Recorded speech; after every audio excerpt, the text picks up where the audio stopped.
Welcome to Story Lab. This week we're gonna meet a colorful guy who is feeling blue because his brothers were green with envy. But he was tickled pink when God showed him the silver lining. That's pretty good.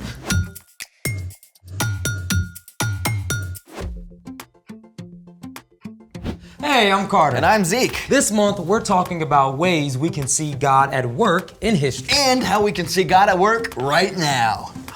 And we're doing this again? Oh yeah, but this time it's different. Before, I didn't have a catchphrase or my super secret superhero alter ego. Now I am Captain Zeke.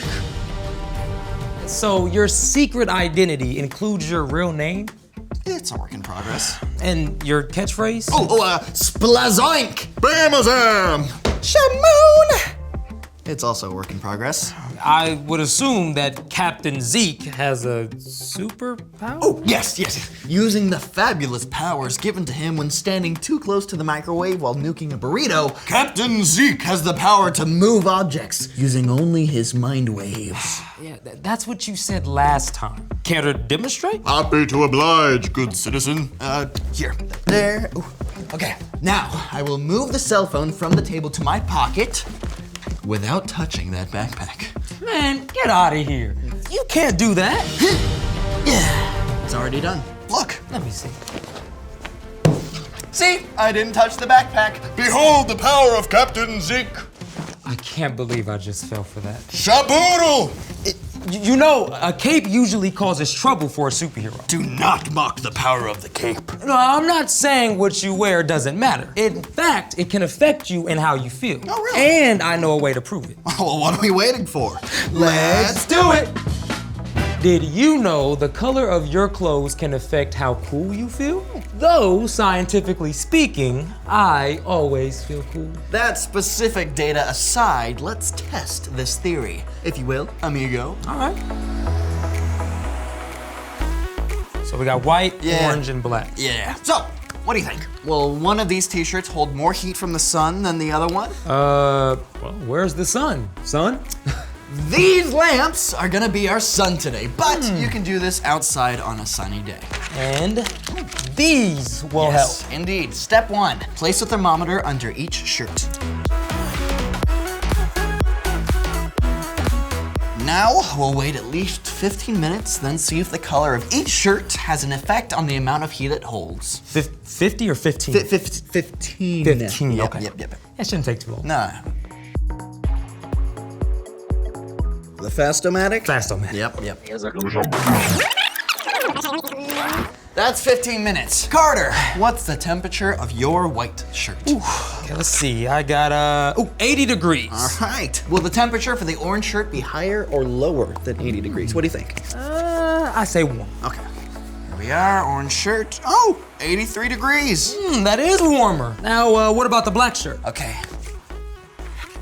90 degrees. That's 10 degrees warmer than the white shirt. And that, my friends, is because light has energy. When light hits something white, most of that energy is reflected away. But orange absorbs some of the energy, and black absorbs the most energy. That's why our black t-shirt here got warmer than the other two. Wonder what we discover if we tested all the colors. Well, speaking of many colored clothes, it's time for The story before the story.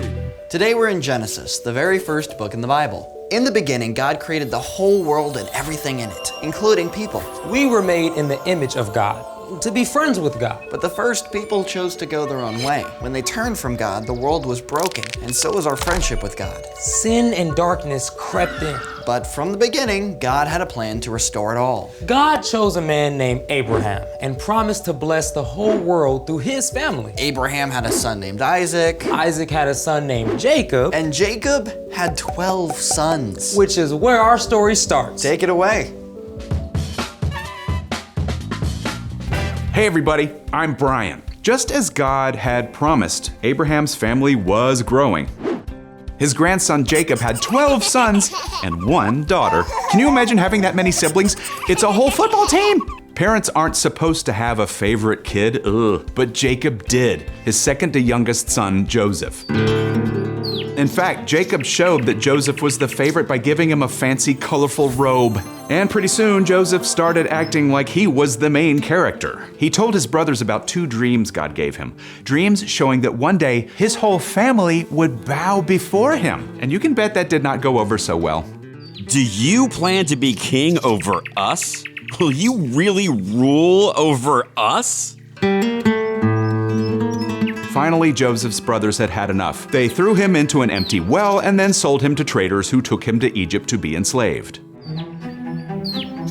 That's pretty bad, right? But don't worry, it gets worse. In Egypt, Joseph was put to work in the house of Potiphar, who served as captain of the guard for Pharaoh, the king. Now, Joseph could have thrown a pity party for himself and given up, but instead, Joseph trusted God and worked hard. He quickly earned Potiphar's trust. From this moment, I place everything in my household under your direction. And Joseph lived happily ever after. The end. Actually, no, because after some time, Potiphar's wife told a lie about Joseph, and he was thrown into jail. But even in prison, Joseph trusted that God was still with him. So he kept working hard, and soon the jailer put him in charge of the other prisoners. One day, 2 prisoners, Pharaoh's baker and his wine taster, had strange dreams. With God's help, Joseph told them the meaning of those dreams. The wine taster was freed from prison, just as Joseph saw in the dream. But even though the wine taster had promised to help Joseph, he forgot. 2 whole years later, Pharaoh himself had some strange dreams. And that's when the drink taster, finally remembered Joseph. So, Pharaoh immediately called for Joseph. God has shown you what will happen. 7 years with plenty of food are coming, but after that, 7 years without much food will come. So find someone wise to store up food in the good years. God has made all this known to you. I'm putting you in charge. Straight from prison, Joseph was made second in command over all of Egypt. God had used those hard years Joseph spent working for Potiphar and in prison to make Joseph a strong and wise leader. For 7 years of good harvests, Joseph instructed the people to store up food. Then, just as God had said, a time came when the crops failed. Everyone came to Joseph for food. Now remember Joseph's family? His dad, Jacob, and 11 brothers? Like everybody else, they had no food. So Jacob sent his sons to Egypt to get something to eat. Twice, actually. After all those years, the brothers didn't recognize Joseph, but he recognized them. Joseph didn't reveal himself to them right away, but finally told them, I am your brother Joseph. I'm the one you sold into Egypt. The brothers were terrified. What if Joseph wanted to pay them back for the terrible way they treated him? Don't be angry with yourselves. God sent me ahead of you to save many lives. Then Joseph instructed his brothers to bring Jacob and all their families to Egypt, where they would have enough to eat for the remaining 5 years of famine. As Joseph told his brothers, "You planned to harm me, but God planned it for good." Because Joseph continued to trust God when things got tough, God used Joseph to save his entire family. And more than 1,000 years later, Jesus, God's son, would be born into this same family. The end. Joseph's story just kept getting worse and worse. Yeah, until God came and took him from the prison straight to the palace. Yeah, God can bring good from even the most difficult stories. So, what's our part in the story? Well, Joseph faced some pretty terrible situations, but instead of giving up, he trusted that God was still at work in his life. His faith helped him keep going, even when things got tough. And faith is trusting in what you can't see because of what you can see. When we look at Joseph's story and the ways that God has worked throughout history, we see how God can bring good out of hard things.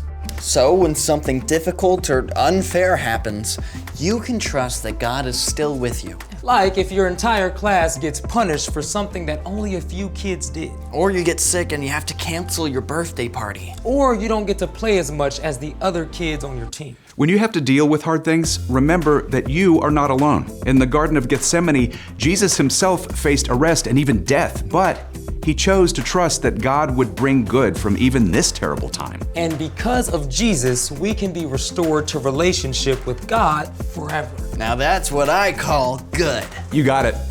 See you next time. So, here's the thing.